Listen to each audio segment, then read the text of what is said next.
Assalamualaikum warahmatullahi wabarakatuh. Di sini saya ingin memperkenalkan diri.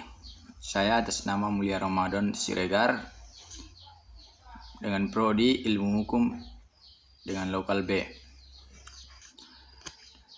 Adapun tujuan saya membuat video ini untuk memenuhi tugas dari hukum internasional. Yang pertama, sumber-sumber hukum internasional. Yang kedua, perjanjian internasional. Dan ketiga, bentuk-bentuk negara di masyarakat internasional. Di sini adapun pengertian hukum internasional menurut Mokhtar Kusumadja, sumber hukum merupakan jawaban atas pertanyaan di mana kita dapat menemukan hukum dan konteks hukum internasional, seperti hukum internasional dapat bersumber dari praktik negara, praktik organisasi internasional, dan praktik entitas selain negara, dan tulisan para praktik hukum internasional. Dan adapun sumber-sumber hukum internasional, yang pertama, fungsi perjanjian. Yang kedua, hukum kebiasaan internasional. Yang ketiga, prinsip hukum umum. Yang keempat, putusan mahkamah. Dan yang kelima, ajaran sarjana paling terkemuka. Fungsi perjanjian internasional. Perjanjian internasional memiliki peranan yang sangat penting dalam hukum internasional. Salah satu kelebihan perjanjian internasional dibandingkan dengan hukum kebiasaan internasional adalah sifatnya tertulis, memudahkan dalam pembuktiannya dibandingkan dengan hukum kebiasaan internasional yang tidak tertulis. Dan yang kedua, hukum kebiasaan internasional.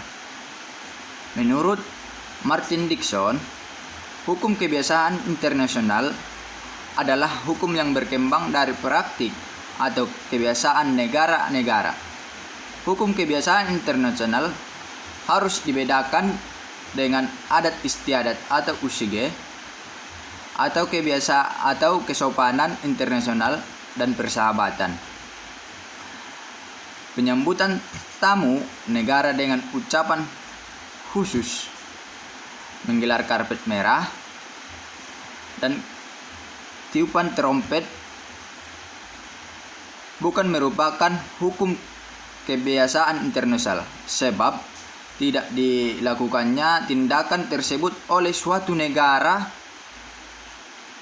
tidak dapat dituntut sebagai pelanggaran hukum internasional. Dan yang ketiga, prinsip hukum umum. Prinsip hukum umum adalah prinsip hukum secara umum yang tidak hanya terbatas pada hukum internasional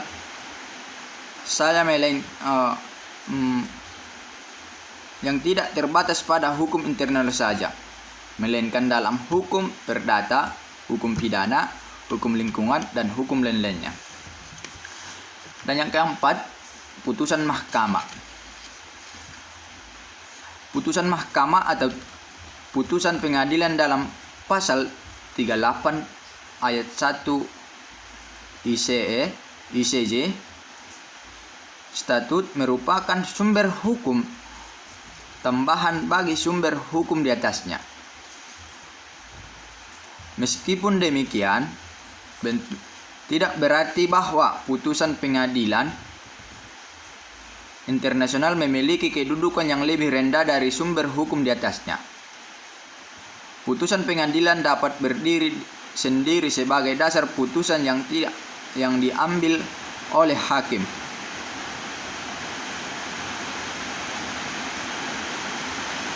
Dan dapat digunakan untuk memperkuat sumber hukum di atasnya. Yang perlu diketahui bahwa putusan pengadilan yang sama untuk kasus-kasus serupa dapat menimbulkan hukum kebiasaan internasional. Dan yang kelima, ajaran sarjana paling terkemuka. Kemudian mengenal ajaran para sarjana paling terkemuka, perlu diketahui bahwa ajaran ini disebut juga karya hukum atau doktrin. Karya hukum ini bukan merupakan hukum yang mengikat, namun demikian banyak karya hukum yang sangat berperan dalam perkembangan hukum internasional. Sebagai contoh, pendapat dari Giddens mengenal zona tambahan di laut diikuti banyak pakar dan akhirnya menjadi hukum kebiasaan internasional.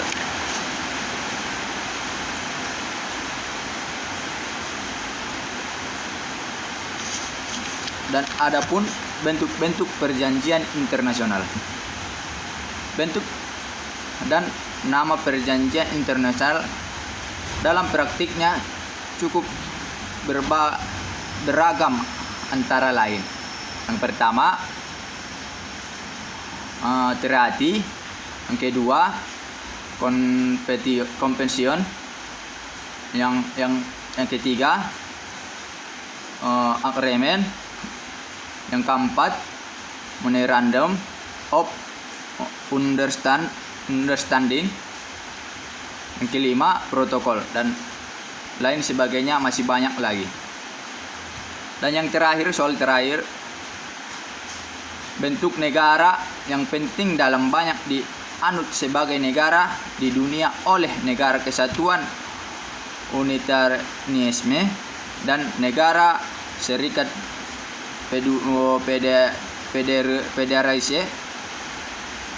Federasi.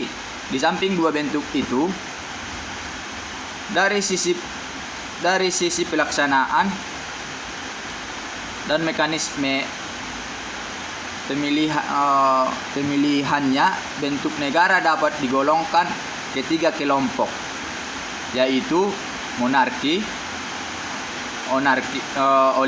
oligarki, dan demokrasi. Mungkin cukup sekian dari pemaparan materi saya. Saya akhiri dengan salam. Assalamualaikum warahmatullahi wabarakatuh.